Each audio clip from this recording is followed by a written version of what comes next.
And finally, Jenny said, I'm struggling to find my voice as a songwriter. How can I find a style that's right for me? Jenny from the block. That's the one. Okay, so this is a hard work question. How can you find your voice as a songwriter? Well, firstly, you need to do a million things. So when I was at BIM, one of my most time-consuming but most rewarding jobs was I used to have slots booked in for tutorials, and a tutorial would be 30 minutes where it would be like this. We just have a cup of tea and we talk. And my biggest bugbear out of all of the tutorials I used to have was singers/singer-songwriters that would come in and say, I don't really know what I want, because it's very hard to take it any further after that. So this is a good question, because it's how do you find that style? But it's very difficult to progress too far forward if you don't know where you're going. And I think what's very, very important in music, especially when you're a singer-songwriter, is passion. Is to do something that you absolutely love, that you want to do every day. Because if you're writing songs for money, it gets very old very quickly. And it's a job like everything else. But when you're working as your own songwriter, you have to believe in it. So there's a bunch of things that you can do. I think you should try writing in different genres, and you should see the rules are gone a little bit.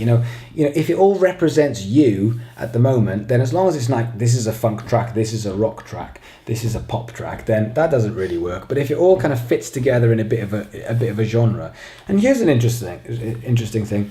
Nowadays, you don't really get genres. I was chatting this to a guy the other day. You don't really get genres so much. You get moods, and record companies are looking towards moods as opposed to genres. So instead of going rock, pop, funk, metal, what they're doing is they're saying, what mood do I feel like in because I'm going to the gym? So I'm in a mood for kind of workout music, or I'm sat on the beach and I'm chilling out and I'm in more of a kind of chill out sort of mood. And so these moods are taking over from this idea of genres. And so you can start to actually be a bit more vague with your songwriting to start with. So I think, how do you find your voice? If it were me, what I would do is I would do 100 collabs. I would write 1,000 songs. I'd record every single one on video, and every so often I'd come across one and I'd go, that is just so me. And I would refine it. So rather than just picking one and going, that's my style, that's my genre, I would just write. I would just get stuff out. I would go, bleh, and I would put it out and I'd record it and I'd show people. And for me personally, because I'd also look at the end goal of what am I trying to achieve. And if I'm trying to achieve selling records or money, or if I'm trying to achieve playing big gigs, then I'd also start looking at what people appreciate. So I would also start using the power of researching your audience. So I'd start talking to friends and family and showing them the songs and saying, what do you like? What stuff do you like? Because if the end goal is more important than the music, which at the moment is because you haven't got a style, so if the end goal is more important than the music, then why don't you find the stuff that you do that people like the most and start to work towards that? If you've got a very, very clear idea of the songs that you want to write, and the end goal doesn't matter as much, which we've had with questions before, then that doesn't matter, because you're just all about writing the music that you want to write, and then hopefully we can see how we can actually fit those niches or demographics into that niche.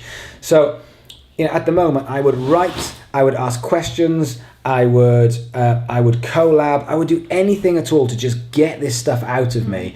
And I'm assuming as well that, this is an assumption, but when it says I'm struggling to find my voice as a songwriter, I'm assuming that this isn't 10 years into the journey. I'm assuming this isn't a long way into the journey. I'm assuming this is relatively new in the songwriting. So now is the time to experiment. You look at this, you look at people's lives.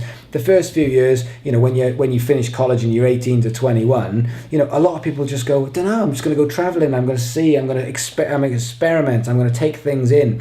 It's very different to 1920s where you left school, you got a job, and you stayed there for 60 years. All of a sudden, people might have 4 or 5 different career choices over their life. So you don't have to commit to something right now. You can play the long-term game, and you can say, look, I've got 50 years of this. So the next year of my life, which it's fine to do this. I'm not going to actually try and take over the world.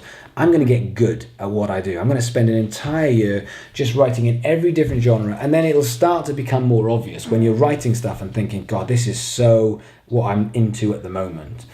Because I think that the patience thing, the long-term game is so important. I think people are so desperate to hit that end goal as soon as possible. Why not take your time with it? Why not get good at it first? I love the idea of learning to play piano, and I want to learn to play piano, and I'm not thinking about songwriting and gigs. At first, I just like the idea of playing piano, getting good at it. Maybe at some point then what I'd like to do is I'd like to go out and do some gigs, and if I really like that, maybe I can write some songs, and then after that, it's a progression. So I think people need to think like that. I think they need to think, I need to just get this stuff out of me and work with other people and listen as much as I actually write and talk, and see what it is that's out there, and write lists of artists that you just love, and go and have a look through your Spotify and see what works, and then see your skill set and what works, see if your voice and your writing is suited to that genre. So experiment, that's what I would do. I was in a similar position, and definitely working with other people really does help. It's going to help because you might just, it's so easy to be caught out in a bubble, and as soon as someone said, have you thought about this, and all of a sudden that could completely blow your mind. Opens up the vision. Absolutely. Amazing. All right, we are fresh out of questions. Amazing. God, another episode done. So if you want to send through any merch, any stuff, this is opportunity. Stop, listen, opportunity. Get your stuff just in front of more people. I know I'm not a massive, huge, crazy artist. I'm not Muse that's going to have 1 million fans, but at the same point, this is a way just to get more people to go, I've heard of you. So CDs, T-shirts especially, because I can wear your T-shirts. I can actually get stuff on the wall. Then just send it, and there'll be a link below which is the address if you want to send stuff through, and I'll make a big deal of it. But otherwise, thank you so much. If you want to ask questions, #AskDamo. You can do that on Twitter, or you can just come and get in touch. I would advise not messaging me on Facebook, because they are starting to slow down a bit more as people start to get the message when I'm not replying to as many. But I'm getting more spread out questions, and because Twitter is the way it is, what I love about getting asked questions on Twitter is they're always really small. Whereas when I get a Facebook question and I open it up and it's like 3 paragraphs long, and they've just gone, well, it all started in 1992, and I'm like, oh fuck, I haven't got time for this. So keep your answers short. Twitter is really, really good. Feel free to send me a personal message on Twitter or Instagram, or whatever you want it to be. #AskDamo definitely helps. Otherwise, have a good week. We'll see you next week.